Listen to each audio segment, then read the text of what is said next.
സൂര്യപ്രകാശം ഗൗരിയുടെ കണ്ണുകളിലേക്ക് പതിച്ചപ്പോഴാണ് അവൾ ഞെട്ടിയുണർന്നത്. എവിടെയാണ് ഞാൻ? ഞാൻ കിടക്കുന്നത് ഇതെവിടെയാണ്?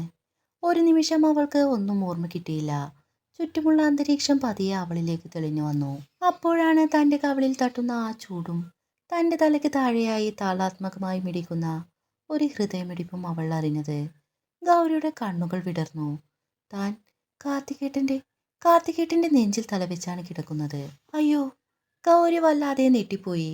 പെട്ടെന്നൊരു നെട്ടലോടെ അവൾ അവൻ്റെ നെഞ്ചിൽ നിന്ന് ചാടി എഴുന്നേറ്റു. അവളുടെ മുഖം പെട്ടെന്ന് ചുവന്നു തുടുത്തു. നാണം കൊണ്ടും ചമ്മൽ കൊണ്ടും എന്തു പറയണമെന്നോ എവിടെ നോക്കണമെന്നോ അറിയാത്ത അവസ്ഥയിലായി അവൾ. കാർത്തിക് ഇതൊക്കെ അങ്ങേയറ്റം ആസ്വദിക്കുകയായിരുന്നു.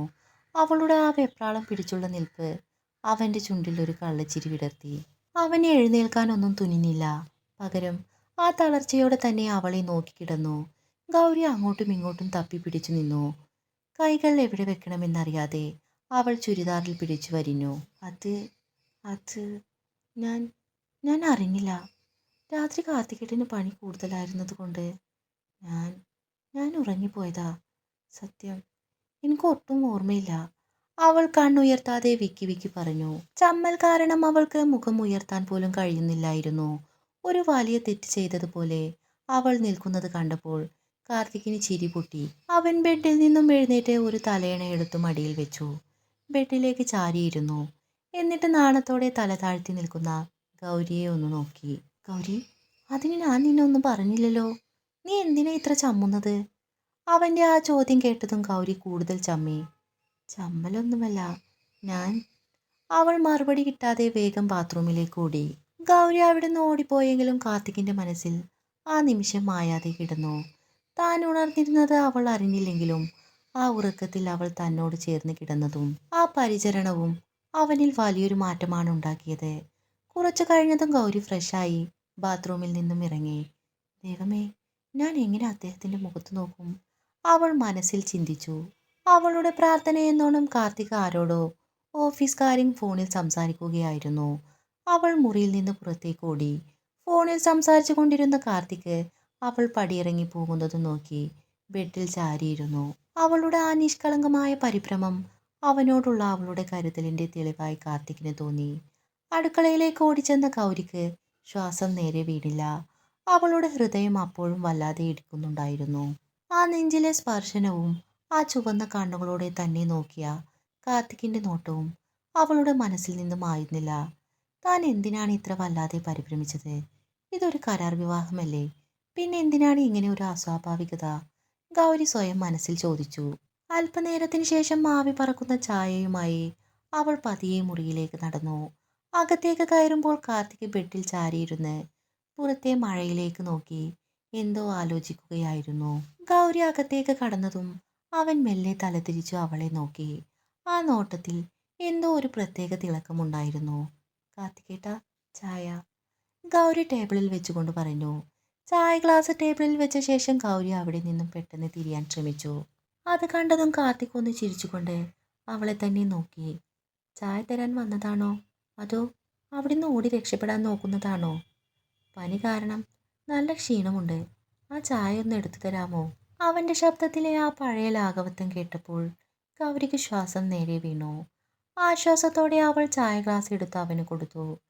കാർത്തിക് അത് വാങ്ങി കുടിക്കുമ്പോൾ ഗൗരി അവന് ഭക്ഷണത്തിന് മുന്നേ കഴിക്കാനുള്ള ഗുളിക എടുത്തു. ഒപ്പം ഒരു ഗ്ലാസ് വെള്ളവും. അത് നേരെ കാർത്തികിന്റെ തൊട്ടരികിലുള്ള ടേബിളിൽ വെച്ചു.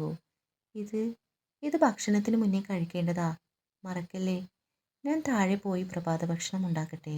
അവൾ അപ്പോൾ തന്നെ മുറിയിൽ നിന്നും പുറത്തിറങ്ങി. മനസ്സപ്പോഴും ഒരു തിരമാല പോലെ ഇളകുകയായിരുന്നു. അടുക്കളയിലെ തിരക്കുകൾക്കിടയിലും ഗൗരിയുടെ മനസ്സ് ഒരിടത്തും ഉറക്കുന്നില്ലായിരുന്നു. മനസ്സ് മുഴുവൻ ആ പുലർച്ചെ നടന്ന സംഭവത്തിലായിരുന്നു. കാർത്തികിന്റെ നെഞ്ചിലെ ആ ചൂടും അവന്റെ ഹൃദയമിടിപ്പും ഓർക്കുമ്പോൾ ഗൗരിയുടെ ചുണ്ടുകളിൽ അറിയാതെ ഒരു നാണമുള്ള പുഞ്ചിരി വിരിഞ്ഞു. അവൾ പാത്രം കഴുകുന്നതിനിടയിൽ വെറുതെ ഒന്ന് ചിരിച്ചുപോയി. അടുക്കളയിൽ കൂടെയുണ്ടായിരുന്ന കല്യാണിയമ്മ ഇതൊന്നും അറിയാതെ പച്ചക്കറി അരിയുകയായിരുന്നു.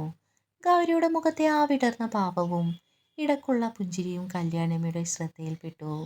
അവർ പച്ചക്കറി എടുക്കുന്നതിനിടയിൽ ഗൗരിയെ ഒന്ന് നോക്കി കൗതുകത്തോടെ ചോദിച്ചു. എന്താ മോളെ ഗൗരി, രാവിലെ തന്നെ ഒരു വലിയ സന്തോഷം മുഖത്തൊക്കെ കാണുന്നല്ലോ. കാർത്തിക് മോൻ്റെ പനിയൊക്കെ കുറഞ്ഞോ? ഇന്നലെ രാത്രി എങ്ങനെ ഉണ്ടായിരുന്നു മോളെ? പനി ഉണ്ടായിരുന്നോ? പെട്ടെന്ന് കല്യാണിയമ്മയുടെ ചോദ്യം കേട്ട് ഗൗരി നെട്ടി. കയ്യിലിരുന്ന പാത്രം താഴെ വീഴാതെ അവൾ പിടിച്ചു. നാണം കൊണ്ട് അവളുടെ മുഖം ഒന്നുകൂടി ചുവന്നു. അവൾ കല്യാണിയമ്മയുടെ നേരെ നോക്കാതെ തല താഴ്ത്തി പതുക്കെ പറഞ്ഞു, അതൊക്കെ അതൊക്കെ മാറി കല്യാണിയമ്മേ. പനിയൊക്കെ കുറഞ്ഞു. ഞാൻ വെറുതെ ഒന്നുമില്ല. കല്യാണിയമ്മ അത് വകവെച്ചില്ല. അവർ ഒരു ചിരിയോടെ പറഞ്ഞു, ആഹാ, മോന് പനി കുറഞ്ഞപ്പോ മോളുടെ മുഖത്താണല്ലോ കൂടുതൽ തെളിച്ചം. അത് കേട്ട് ഗൗരി കൂടുതൽ ചമ്പിപ്പോയി. എന്ത് പറയണമെന്നറിയാതെ അവൾ വേഗം ഒരു ട്രേയിൽ ചായയും ബിസ്ക്കറ്റും എടുത്തു. അമ്മയുടെ അടുത്ത് ചായ കൊടുത്തിട്ട് വരാം കല്യാണിയമ്മേ എന്ന് പറഞ്ഞ് ഒരു ഒഴികഴിവ് പറഞ്ഞ് അവൾ വേഗം അവിടെ നിന്നും പുറത്തേക്ക് നടന്നു. ഓരോ ചുവട് വെക്കുമ്പോഴും ഗൗരിയുടെ ഉള്ളിൽ അപ്പോഴും ആ ചിരി നിറഞ്ഞു നിൽക്കുന്നുണ്ടായിരുന്നു. മുറിക്ക് മുന്നിലെത്തി അവൾ വാതിലിൽ മെല്ലെ തട്ടി. അമ്മേ. അകത്തു നിന്നും ശാരദാമ്മയുടെ ശബ്ദം കേട്ടു. ഗൗരി പതിയെ വാതിൽ തുറന്ന് അകത്തേക്ക് കടന്നു. മുറിയിൽ ഇളം വെയിൽ പരന്നു കിടക്കുന്നുണ്ടായിരുന്നു. വീൽ ചെയറിൽ ഇരിക്കുന്ന ശാരദാമ്മയുടെ മുഖത്ത് ഗൗരിയെ കണ്ടപ്പോൾ ഒരു വാത്സല്യത്തിന്റെ ചിരി തെളിഞ്ഞു. മോള് വന്നോ? ഇത്ര നേരം അടുക്കളയിൽ തിരക്കിലായിരുന്നോ? ഏയ്, തിരക്കൊന്നുമില്ലമ്മേ. ഞാൻ ഞാൻ കാർത്തികേട്ടന് ചായ കൊടുക്കാൻ പോയതാ. ഗൗരി ചായക്കപ്പുമായി അവരുടെ അരികിലെത്തി. ശാരദാമ്മ ചായക്കപ്പ് വാങ്ങി. മോളെ, കാർത്തികിനിപ്പോൾ എങ്ങനെയുണ്ട്? പനി കുറഞ്ഞോ? അവൻ എണീറ്റില്ലേ? ഗൗരി മറുപടി പറയാൻ തുടങ്ങിയതും വാതിൽക്കൽ ഒരു നേർത്ത ശബ്ദം കേട്ടു. മെല്ലെ അങ്ങോട്ട് തിരിഞ്ഞ ഗൗരി കണ്ടത് കാർത്തിക് അവിടെ നിൽക്കുന്നതാണ്. ആ നേരം ശാരദാമ്മയും ഒന്ന് തിരിഞ്ഞു നോക്കി. ശാരദാമ്മയുടെ മുഖം ആകുലതയോടെ വിടർന്നു. അയ്യോ മോനെ, നീ എന്തിനാ ഇത്ര വേഗം എഴുന്നേറ്റത്? കിടന്നൂടെ കുറച്ചു നേരം കൂടി? കാർത്തിക് അമ്മയുടെ അരികിലേക്ക് നടന്നു വന്നു. അവൻ വരുന്നത് കണ്ടപ്പോൾ അവൾ ആകെ ഒന്ന് പതറി. കാർത്തിക് ശാരദാമ്മയുടെ പെട്ടിൽ കിടന്നു.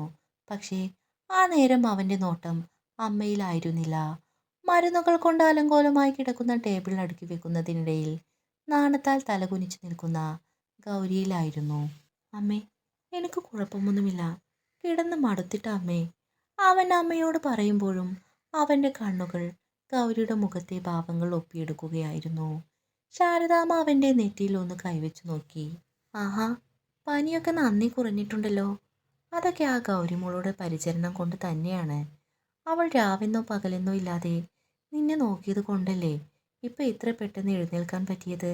ഇത് കേട്ട ഗൗരിക്ക് ഉള്ളിലൊരു സന്തോഷവും ചെറിയൊരു സങ്കടവും തോന്നി. വേണ്ട, കൂടുതലൊന്നും ആഗ്രഹിക്കേണ്ട. ഒരു വർഷം, ഒരേ ഒരു വർഷം മാത്രം നീണ്ടു നിൽക്കുന്ന ഈ ബന്ധത്തിൽ തനിക്ക് അറിയിക്കാത്തതൊന്നും ആഗ്രഹിക്കേണ്ട.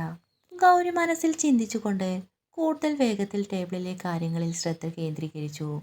കാർത്തിക് അവളുടെ ഓരോ ചലനവും കൗതുകത്തോടെ നോക്കി നിന്നു. അവന്റെ ചുണ്ടിൽ ഒരു കള്ളച്ചിരി വിരിഞ്ഞു. ശാരദാമ്മയോട് ഒരു ചെറുപുഞ്ചിരി സമ്മാനിച്ചിട്ട് ഗൗരി വേഗം തന്നെ മുറിയിൽ നിന്നും പുറത്തേക്ക് പോയി. അത് കഴിഞ്ഞതും കാർത്തിക് അമ്മയുടെ കൈകളിൽ മെല്ലെ പിടിച്ചുകൊണ്ട് ചോദിച്ചു, അമ്മേ, എനിക്കൊരു കാര്യം പറയാനുണ്ട്. ഗൗരിയെ നമുക്ക് തുടർ പഠനത്തിന് വിട്ടാലോ അമ്മേ? അവളുടെ അച്ഛൻ മരിച്ച ശേഷമല്ലേ അവൾ പഠനം നിർത്തിയത്. ശാരദാമ്മ ഒന്ന് അത്ഭുതത്തോടെ മകനെ നോക്കി. തുടർ പഠനമോ? മോൻ മോൻ അത് തന്നെയാണോ ആലോചിക്കുന്നത്?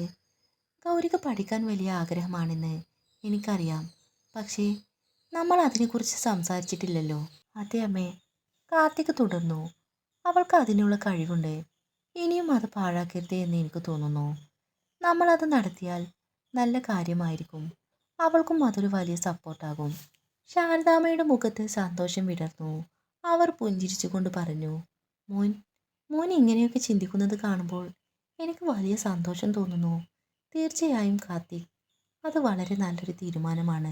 ഗൗരിയുടെ ഭാവിക്ക് അത് വലിയൊരു കരുത്താകും. നമ്മൾ അത് എത്രയും പെട്ടെന്ന് തുടങ്ങണം.